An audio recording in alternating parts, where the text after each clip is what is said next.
कहानी माँ की ममता। एक छोटे से कस्बे में समीर नाम का एक लड़का रहता था।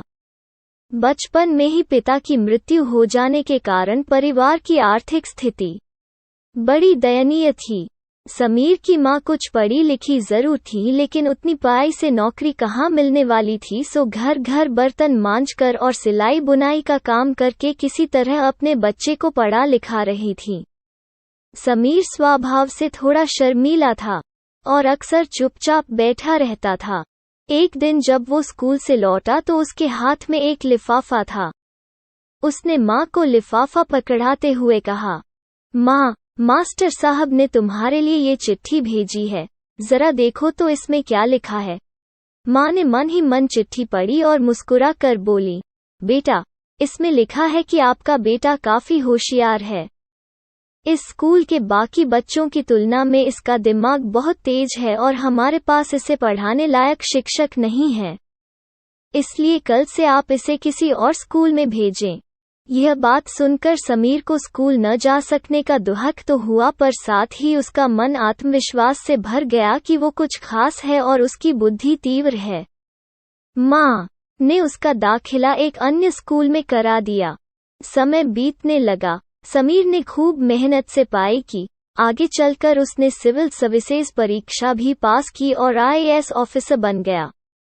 समीर की माँ अब बूढ़ी हो चुकी थी और कई दिनों से बीमार भी चल रही थी, और एक दिन अचानक उनकी मृत्यु हो गई। समीर के लिए ये बहुत बड़ा आघात था।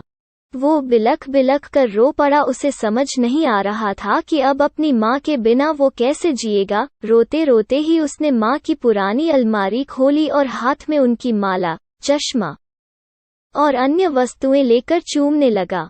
उस अलमारी में समीर के पुराने खिलौने और बचपन के कपड़े तक संभाल कर रखे हुए थे। समीर एक एक कर सारी चीजें निकालने लगा और तभी उसकी नजर एक पुरानी चिट्ठी पर पड़ी। दरअसल ये वही चिट्ठी थी जो मास्टर साहब ने उसे 18 साल पहले दी थी।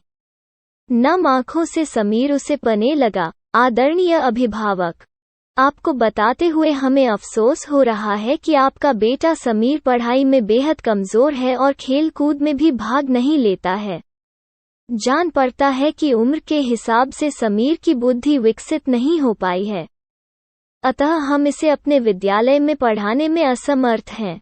आपसे निवेदन है कि समीर का दाखिला किसी मंदबुद्धि विद्यालय में कराएं अथवा खुद घर पर रखकर इसे पढ़ाएं। सादर, प्रिंसिपल। समीर जानता था कि भले अब उसकी माँ इस दुनिया में नहीं रही, पर वो जहाँ भी रहे उनकी ममता, उनका आशीर्वाद सदा उस पर बना रहेगा। दोस्तों, किसी ने कहा है, भगवान सभी जगह नहीं हो सकते, इसलिए उसने माएँ बनाई। माँ से बढ़कर त्याग और तपस्या की मूरत भला और कौन हो सकता है। हम पढ़ लिख लें, बड़े होकर कुछ बन जाएं, इसके लिए वो चुपचाप ना जाने कितनी कुर्बानियां देती है। अपनी जरूरतें मार कर हमारे शौक पूरा करती है।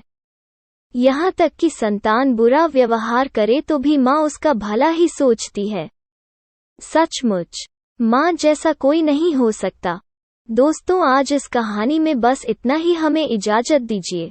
धन्यवाद।